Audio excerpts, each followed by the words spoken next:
Praise the Lord, hallelujah.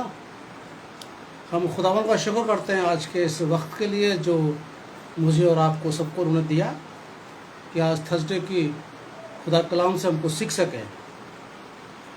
तो आज का जो सबक है वो मिलेगा सब उपदेशक, उसका 3रा बाब और उसके 10 से 15 पद तक आपके सामने पढ़ा जाएगा। सब उपदेशक 3 और उसके 10 से 15।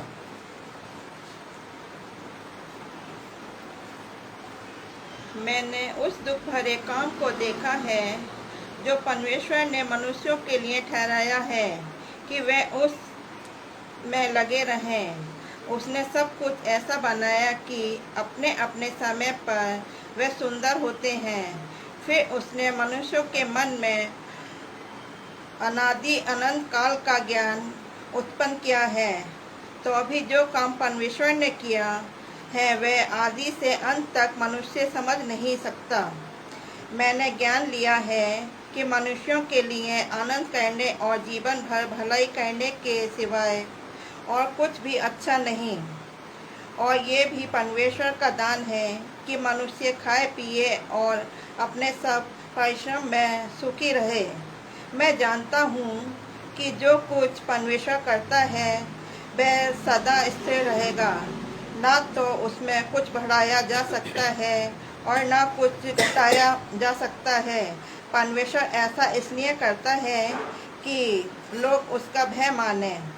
जो कुछ हुआ वह इससे पहले भी हो चुका, जो होने वाला है वह हो भी चुका है, और परमेश्वर बीती हुई बात को फिर पूछता है।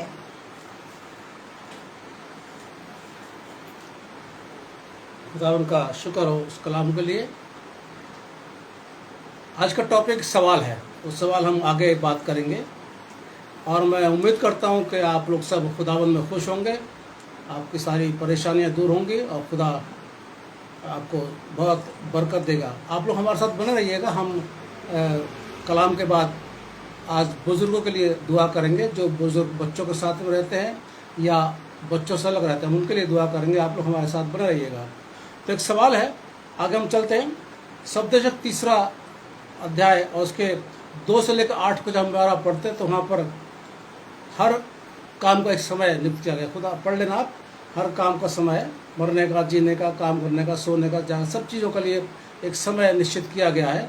और उसके बाद में आते आते धीमे धीमे आगे जब हम बढ़ते हैं तो 9वें पद में एक सवाल किया गया है। जरा 9वां पद पढ़िएगा।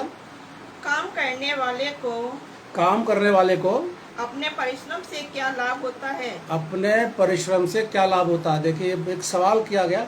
मतलब उससे पहले तो सबका समय दे दिया कि ये इसका ये समय है, इसका ये समय है, और उसके बाद में फिर वो सवाल किया जा रहा है कि जो काम करता है इंसान, आखिर उसको क्या मिलता है। ये ऐसा सवाल है कि शायद बहुतों को ना पता हो, लेकिन आज इसका जवाब हम बाइबल से सीखेंगे।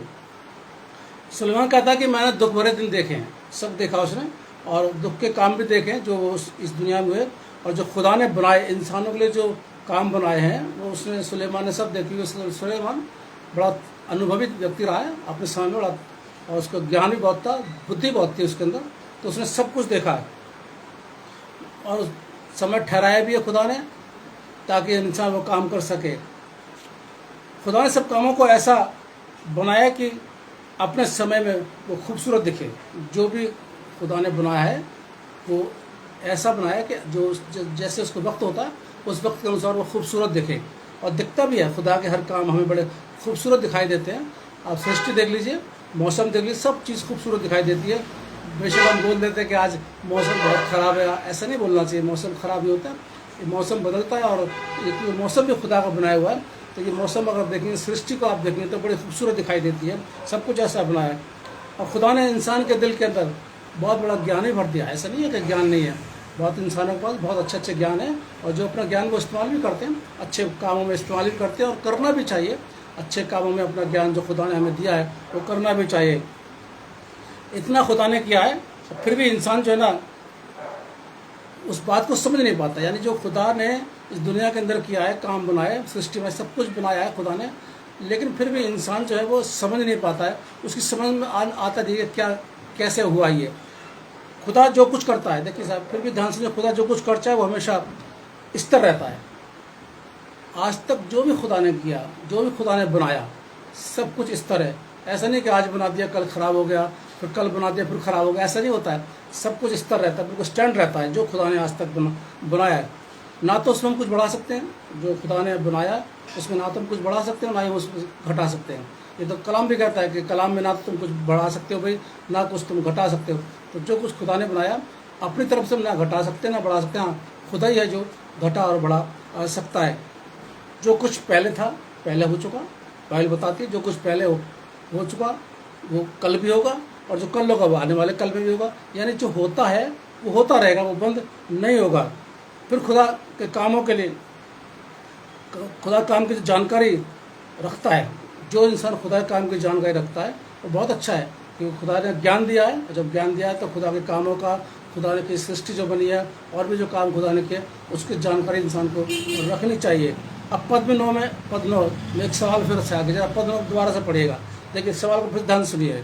काम करने वाले को अपने परिश्रम से क्या लाभ होता है? यानी कि जो जानकारी खत्म हो जाती है, अगर जानकारी हमारी खत्म हो गई, सब कुछ जानकारी हमने प्राप्त कर ली, खुदा ने जो कुछ बनाया उसकी जानकारी हमको मिल गई, और जब ये ख़त्म हो गई तो एक सवाल आता है कि अपने परिश्रम से इंसान को क्या फ़ायदा होता है।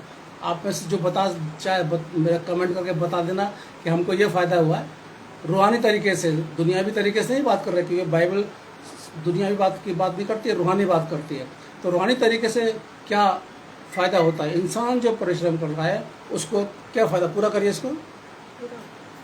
यानी इंसान जो इस दुनिया के अंदर, धरती पर जो परिश्रम करता है, जो मेहनत करता है, उससे उसको क्या फ़ायदा होता है। ये बड़ा सवाल है, इसका जवाब, अब इसका जवाब पर ध्यान से सुनिएगा। पद 12 पढ़िए, इसका जवाब जो मिलता है इसी में पद 12 में मिलता है, 12 और 13 में पढ़िए। मैंने जान लिया है। अब सुलेमान यहाँ पर कहता है मैंने जान लिया है। देखिए इससे पहले सब कुछ बता दिया सुलेमान ने, समय बता दिया, खुदा की बरकतें बता दी, खुदा की सृष्टि खुदा ने जो बनाया वो बता दिया। उसके सब कुछ अध्ययन करने के बाद, वो बड़ा ज्ञानी था सुलेमान अपने समय में, सब कुछ अध्ययन करने के बाद तब वो क्या कहता है, मैंने जान लिया है आगे कि मनुष्यों के लिए आनंद करने कि इंसानों को आनंद करने का, खुशी मनाने का और जीवन भर भलाई करने के सिवाय इंसान को हमेशा खुश रहना चाहिए और हमेशा जिंदगी और भलाई करते रहना चाहिए आगे, और कुछ भी अच्छा नहीं। और कुछ भी अच्छा नहीं है। देख लीजिए इसका सवाल का जवाब कि इंसान के मेहनत जो करता है उसको क्या फल मिलता है। उसको फल ये मिलता है कि वो अपनी ज़िंदगी में हमेशा खुश रहे, और उसके बाद में हमेशा वो भलाई करता रहे, बुराई ना करे बल्कि दूसरों की भलाई करता रहे। पद 13 जरा और करिए इसको। और ये भी परमेश्वर का दान है। और देखिए साहब, ये भी खुदा का दान है। इंसान सोच रहे मैं भलाई कर रहा हूँ तो मैं अपनी तरफ से कर रहा हूँ, और मैं खुश रह रहा हूँ तो मैं अपनी तरफ से कर रहा हूँ। नहीं, यहाँ पर क्लियर हो रही है, बाइबल बिल्कुल क्लियर बात कर रही है कि ये खुदा का दान है आगे, कि मनुष्य खाए पिए, कि मनुष्य खाए पिए और अपने सब परिश्रम में सुखी रहे, और अपने सब मेहनत में सुखी रहे। देखिए ये खुदा का एक दान दिया जाता है, खुदा का दान है लोग जिसके पास में अपनी मेहनत करता है, ईमानदारी से, जिम्मेदारी से अपना काम करता है और फिर वो खुश रहता है। तो ये खुदा का दान है। ये बहुत बड़ा दान है कि अपनी मेहनत करने के बाद वो इंसान खुश रहता है। कितने लोग तो दुखी हो रहे हैं, थक गए, बहुत थक गए, आज तो बहुत थक गए। ये थकान क्या है, खुदा का दान है, उसमें भी काम करने में, मेहनत करने में हमें खुश रहना चाहिए। पद 13 दोबारा पढ़िए इसका। और ये भी परमेश्वर का दान है, ये भी परमेश्वर का दान है कि मनुष्य खाए पिए, कि मनुष्य अपने खाए और पिए और अपने सब परिश्रम में सुखी रहे। यानी पेट भर के भोजन खाए, अच्छा भोजन खाए, ये नहीं, अच्छा भोजन खाए, पेट भर के भोजन खाए और अपनी मेहनत में हमेशा वो खुश रहे। ये सवाल का जवाब है कि इंसान को जो परिश्रम मेहनत करता है उससे उसको क्या फ़ायदा मिलता है। उसको ये फ़ायदा मिलता है कि वो जो मेहनत करता है उसमें खुश रहे हमेशा, और हमेशा अच्छा खाए, अच्छा खाने के बाद दूसरों की हमेशा भलाई करे। ये उसका आंसर है। और मेरे अजीज़ों, हर मसीह समाज के व्यक्ति को, इंसान को ये ज़रूर करना चाहिए कि हमेशा दूसरों की भलाई करे, और जो कुछ हमारे पास है वो खुदा के दान को समझें और हमेशा हम लोग खुश रहें। ये इसके सवाल का जवाब है। अंत में एक बात और है, जरा सदुपदेशक 12 और उसका 13 और 14 पद और पढ़ा जा रहा है आपके सामने। सब कुछ सुना गया, सबको सुना गया, जो अभी तक मैंने आपसे बताया खुदा के कलाम से सबको सुना गया। अंत की बात ये है आखिर की बात यह है कि परमेश्वर का भय मान खुदा का भय मान और उसकी आज्ञाओं का पालन कर और उसके हुक्मों को मानो, यानी खुदा का खौफ इन मसीहों के दिल में होना चाहिए और उसका हुक्म मानना चाहिए आगे, क्योंकि मनुष्यों का संपूर्ण कर्तव्य यही है। क्योंकि हर मसीह इंसान का कर्तव्य यही है, फर्ज यही है। आगे क्योंकि परमेश्वर सब कामों और सब गुप्त बातों का चाहने वे भली हो या बुरी हो न्याय करेगा। खुदा सब बातों का न्याय करेगा, चाहे वो अच्छी हो चाहे बुरी हो। और हर मसीह इंसान का ये फर्ज बनता है कि वो खुदा का खौफ माने और उसकी आज्ञाओं का पालन करे, कि हम सबको सुनते हैं, सब कुछ हम पढ़ते भी हैं और बोलते भी हैं। इसलिए खुदा सबको बरकत दे। हमेशा आप याद रखिए, अपनी दूसरों की भलाई कीजिए और खुदा के काम में हमेशा खुश रहें और खुदा के खौफ माने और उसके हुक्मों का पालन करें। खुदा आप सबको बहुत बड़ी बरकत दे। जैसे मैंने ये बताया था कि आपको हम आज बुजुर्गों के लिए दुआ करेंगे, तो आइए, जो बुजुर्ग बच्चों के साथ में रहते हैं या जो बुजुर्ग बच्चों से अलग रहते हैं, किसी भी कारण कोई भी कारण होता होगा जो अलग रहते हैं, हम उनके लिए आज दुआ करेंगे। ये बहुत ज़रूरी है कि हमारे जो बुजुर्ग हैं हमारे साथ में, उनके लिए हम बराबर से दुआ करें। मैं ये शारीरिक बीमारी के लिए दुआ होती रहती है, शारीरिक बीमारी के लिए दुआ होती रहती है, और भी रोज़गार के लिए दुआ होती रहती है, शादी ब्याह के लिए दुआ होती रहती है, सब दुआ होती रहती है, सफलताओं के लिए दुआ होती रहती है। लेकिन हमारे बुज़ुर्ग रह जाते हैं जिनके लिए हम दुआ नहीं कर पाते, तो इसलिए हम बुज़ुर्गों के लिए दुआ करें। खुदावन, हम शुक्रिया अदा करते हैं आज के कलाम के लिए जो आपने हमको दिया, हमने वो दिया है। आज जो हमारा विषय है वो कि ये हर बुज़ुर्ग के लिए हम दुआ करते हैं। खुदावन, चाहे वो अपने बच्चों के साथ में रह रहे हो, चाहे वो बच्चों से अलग रह रहे हो, मेरा निवेदन है कि हर बुज़ुर्ग को बड़ी सामर्थ्य देना और उस बुज़ुर्ग की आलम में हमेशा खुश रहें और सारी उनकी ज़रूरतें पूरी हो। और जो बच्चों के साथ में रह रहे हैं उन बच्चों को बड़ी बरकत देना, ताकि अपने माँ बाप को वो पूरी उनकी ज़रूरतों को पूरा कर सकें। तो खुदावन, ख़ास दुआ यही है कि हमारे बुज़ुर्गों को आप बड़ी रहम के नीचे रखना, अपनी बरकतों हाथ रखना और बड़ी सफलता और बड़ी सामर्थ्य देना। खुदावन यीशु मसीह के नाम से मांगते हैं, आमीन। अजीज़ों, अगर खुदा ने ज़िंदगी दी तो सैटरडे को हम लोग फिर मिलेंगे। तब तक लिए खुदा हाफिज़। हमेशा आप लोग खुश रहें, किसी तरीके से कोई भी आप निराश ना हो। खुदा सबको बरकत देता है।